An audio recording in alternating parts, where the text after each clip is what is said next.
Welcome.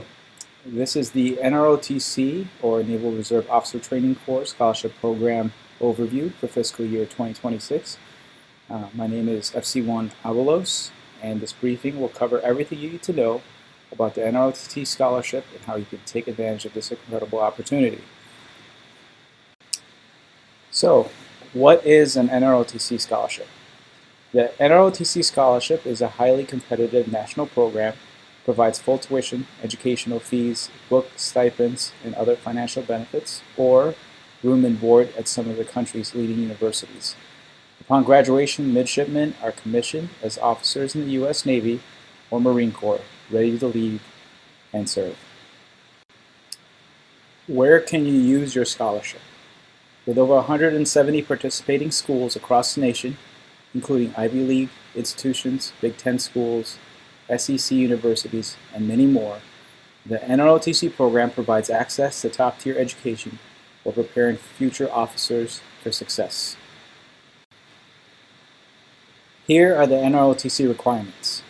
To be eligible, applicants must be U.S. citizens or in the process of obtaining citizenship, be between 17 and 23 years old, and meet academic and physical fitness standards. So for the applicant fitness test, you'll be running 1 mile, doing push-ups and planks.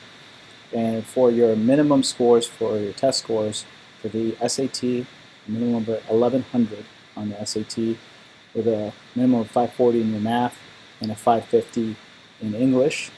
And for the ACT, a combined score of 44 with a minimum of 21 in math and 22 in English. There's also a new option where you can actually take the ASVAB with your local recruiter, and if you score an 81 or above on your AFQT on the ASVAB test, you will qualify for the scholarship as well. Within the NROTC program, we also have the immediate scholarship reservation. Typically, we only have 4 to give away, or between Michigan, Indiana, and Ohio, and it's targeted towards high-achieving high school seniors that may qualify for the scholarship. This requires higher SAT and ACT scores, so around a 1200 on your SAT and a combined score of 50 on your ACT. And also take the ASVAB, and if you score an 85 or above, you also qualify for the ISR. You have to be ranked in the top 20% of your class, and if you're not, a waiver can be requested. And of course, having a involvement in your school, community, or extracurriculars, and also meet a satisfactory fitness assessment. The interview for the ISR has to be done that's eligible to conduct the interview. That includes our CO, XO, or the NROTC CO or XO. NROTC applications are due by January 31st of 2026. Several board meetings will occur between October 2025 and April 2026, with results being posted on NetFocus approximately 2 weeks after each board cycle. So typically what I tell applicants is that the boards will be mid-month, so the 15th of every month, and they will release results at the end of the month, usually on the last week of each month. NROTC processing. The application process includes official transcripts, standardized test scores, evaluations from teachers or counselors, a fitness assessment, and an officer interview. The processing is handled through NetFocus, and for the most part, as the coordinator for the NROTC scholarship between Michigan, Ohio, and Indiana, I will be setting up most of your interviews for your officer interview regarding the scholarship. A continuous national selection board reviews applications and selects candidates based on merit. Results will be communicated via NetFocus, and selected applicants will receive further instruction by email. These are the course requirements for NROTC. NROTC midshipmen must complete courses in calculus, physics, English, national security policy, and naval science. The courses are to ensure a well-rounded education while preparing students for leadership roles in the Navy and Marine Corps. Feel free to pause this so that you can look at the list of the 9 naval courses. You'll also see that there are some courses that are not required of our nurse applicants. Upon graduation, Navy midshipmen can pursue careers as aviators, naval flight officers, surface warfare officers, explosive ordnance disposal officers, and many more. Selection is based on performance, ranking, and the needs of the Navy. And typically, the obligation for these programs will be anywhere from 4 to 5 years. The NROTC also offers a specialized scholarship for nursing. For this scholarship, you must gain admission to a school of nursing in one of your 5 college selections that you'll put down on your application. The school must offer a state-approved or a National League of Nursing approved BSN. Notification of admission must be received before scholarship can be activated.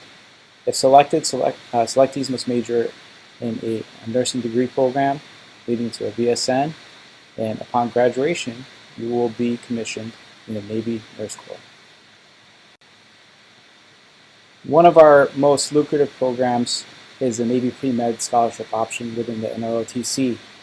So upon earning your bachelor's degree and passing your MCAT, or the Medical College Admission Test, if you pass it and get basically admitted into a accredited medical school or through the Uniformed Service University or the Armed Forces Health Professional Scholarship Program, they will also pay for your medical school after your bachelor's degree.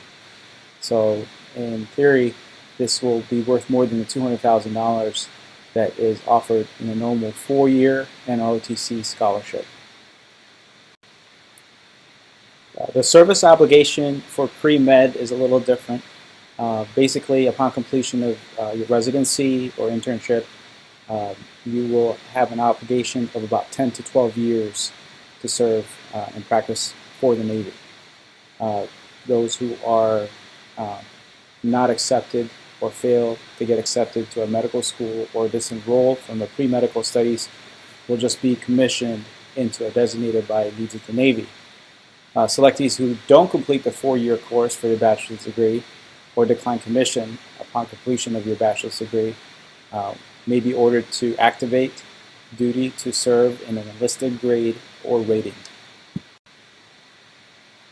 The ideal pre-med applicant basically has a GPA of 3.5 to 4.0, a minimum of a 1300 on your SAT or a 28 on your ACT, and we can also do waivers for it, so you can mitigate your low GPA by having a higher test score.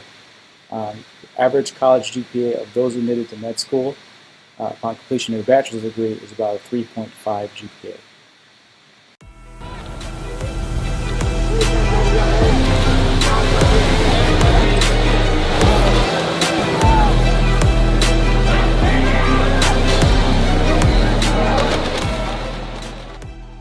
NSI is nothing that I could have prepared for.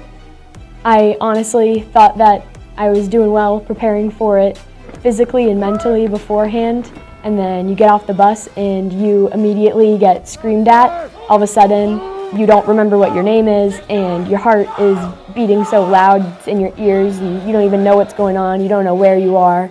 It really is nothing that I've ever experienced before. New student indoctrination is the first step that college high schoolers take towards their path to commissioning. They come here for 2 weeks. We bring in midshipmen from universities that are upperclassmen to help train basic military instruction and Navy Corps competencies like firefighting, small arms marksmanship, seamanship, and of course drill. I think it's immensely important. The previous construct, going back 3 or 4 years, was every school across the country, and most still do this, have what they would call new student orientation. But the variance in what new student orientation was so broad that you really didn't have solid baseline across all universities. There's nothing that can be duplicated at any university that exists here at Recruit Training Command. Some of the things that we're trying to teach them is how to push through when they think they've reached their limits. They can always push themselves further. When they say they give up, they actually have so much more in them. NSI is incredibly stressful, to say the least. There's a lot of mental toughness that you have to get through everything. And you also need to make sure that you're keeping other people in line too. I've noticed that a lot because I could be completely squared away, but my rack mate messes up and then we both pay, or the entire platoon does. And there's a lot of accountability that needs taking place, even if I'm doing everything right. Honestly, I love the PT. I think it's very fun to be working out. I think that having people scream in your face is very motivating. Little mental break from all the screaming about 2 sheets and a blanket.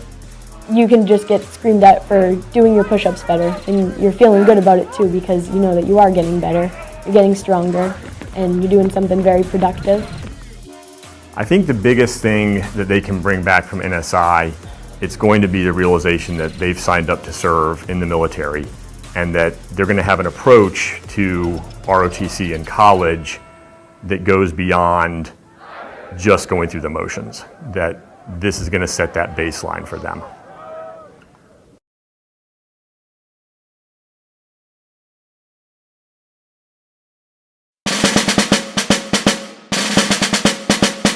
Career Orientation and Training for Midshipmen.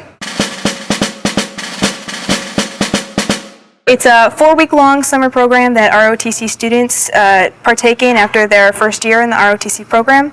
It's a chance for you to spend a week in the aviation community, a week in the submarine community, a week in the surface warfare community, and a week with the Marine Corps.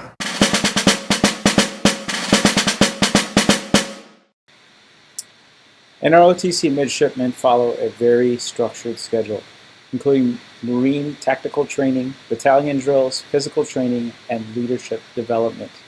This ensures that they are physically and mentally prepared for the challenges ahead.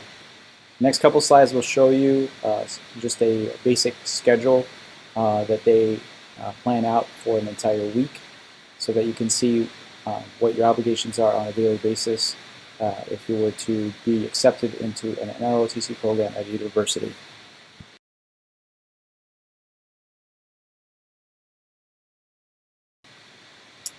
When you're looking at the Navy tier system and scholarship distribution for the NROTC program, the Navy prioritizes STEM-related degrees with about 85% of scholarships awarded to students pursuing Tier 1 and Tier 2 majors. That includes engineering, math, and science. Tier 3 will have your foreign language and the remaining academic programs. And basically, if you do want to get a better shot at getting the scholarship, you're going to want to at least choose a Tier 1 or Tier 2.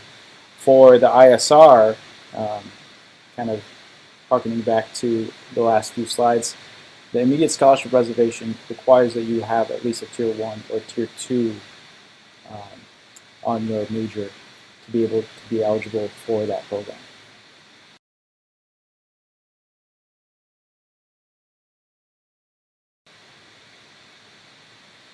The NROTC scholarship application window opens April 1st of 2025. Make sure you apply through NetFocus and use the QR code in the following slides for more details.